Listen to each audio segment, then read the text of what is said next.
Hello, everyone. It's me, Mrs. Gronnert, and today we're going to read the story, The Frog Prince, retold by Mrs. Gronnert.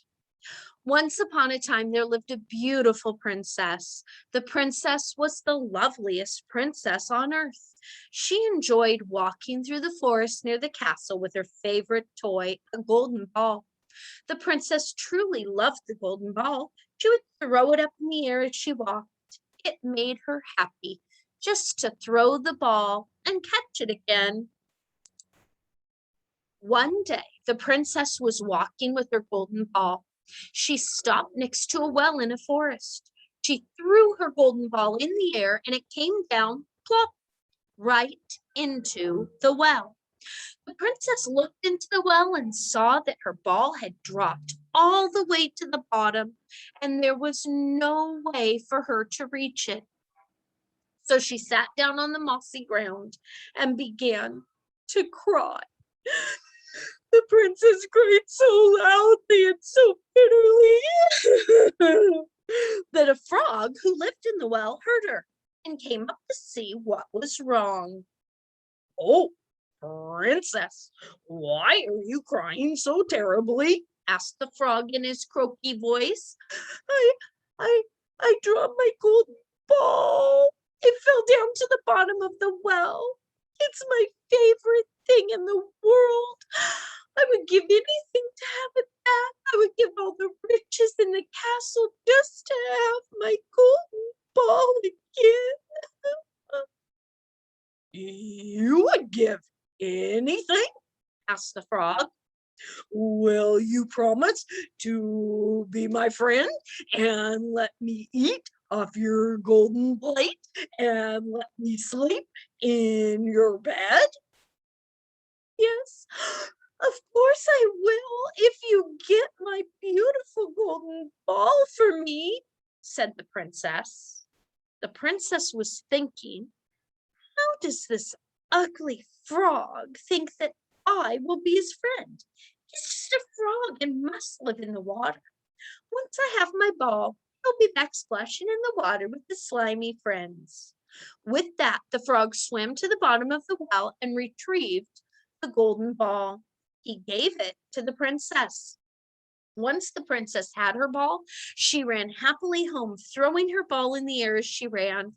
The poor frog was left behind, slowly hopping through the forest, calling for the princess as he hopped. "Princess, princess, princess, do not leave me behind. I cannot run as fast as you." The princess did not care about the promise she made to the frog. She slept comfortably in her bed and had a lovely day until dinner the next night. As the princess sat down to dinner with her family, there was a strange sound near the door. Flip, flop, flip, flop. The princess became frightened and went to the door. She saw the frog sitting there next to the door, and she slammed the door and went back inside to eat. Soon, a knock was heard at the door. The king could see that the princess was frightened and asked her what was wrong.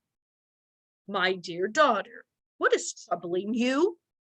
"Oh, father, yesterday I lost my ball in a well and a frog retrieved it for me.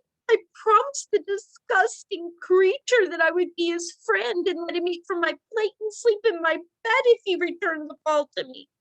The frog is here now to collect on his promise. He's just a disgusting creature and cannot be my friend." "Daughter, if you made a promise, you must keep it. A princess should always keep her word. The frog is coming inside." The king went to the castle door and let the frog in. "Princess, place me on the table so I can eat too," requested the frog. The king looked at the princess with eyes that told her she must lift the frog. So she placed the frog on the table. Princess, move your plate closer so I can eat too, said the frog. The princess looked at the frog with a face of pure disgust.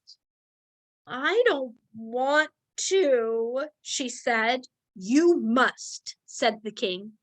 The princess let the frog eat from her plate, but she would not take another bite, disgusted by the frog's wide mouth and long tongue, taking bites from the food on her plate. When dinner was finished, the princess tried to go to her bedroom without the frog, but her father said, "Daughter, you must keep your promise. The frog will sleep in your bed tonight. You cannot treat someone who has helped you in your time of need so badly." The princess was angry and sad. She didn't want to have anything to do with the cold, slimy frog. She did not want the frog to sleep in her bed. Instead of placing the frog on her bed, the princess threw the frog at the wall with all of her strength. "There, you terrible creature! This is what you get! Sleep on the floor where you belong. I will not have you making my clean bed filthy with your slimy, wet skin and breath that smells of insects." The princess thought that the frog might not survive being thrown at the wall, but the frog just hopped up and croaked, "Princess, you made me a promise and you must keep it.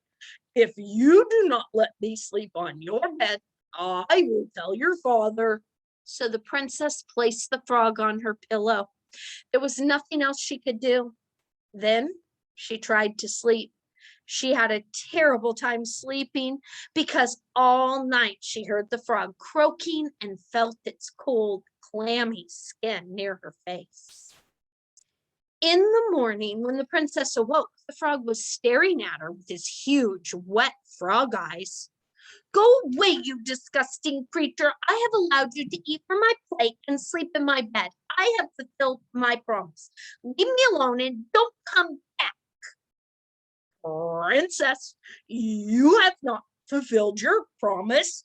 You have not made me your friend," croaked the frog. "You must give me a kiss to show me that you are my friend. Once you have done that, I will leave you alone." The princess did not want to kiss the frog, but she knew that she had to kiss the frog so the frog would leave her alone. The princess turned to kiss the frog. Her face was twisted with the most terrible expression because she despised the frog. Kiss. With that one kiss, the frog magically transformed into a handsome prince with beautiful, kind eyes. The princess was so surprised. "Now, princess, you have fulfilled your promise to me, and I would like to make you my wife." The princess could not resist the handsome prince and agreed to marry him at once. The prince explained to the princess that an evil witch had enchanted him to become a frog, and the only way to break the spell was to find a princess who would take him in as a frog, feed him, let him sleep in her bed, and give him a kiss. The king was overjoyed to find that the frog was truly a prince and his daughter had followed through with her promises. The prince and the princess traveled in a beautiful carriage back to the prince's kingdom, were married, and lived happily ever after. Hope you enjoyed the story today, and I hope to see you again very soon.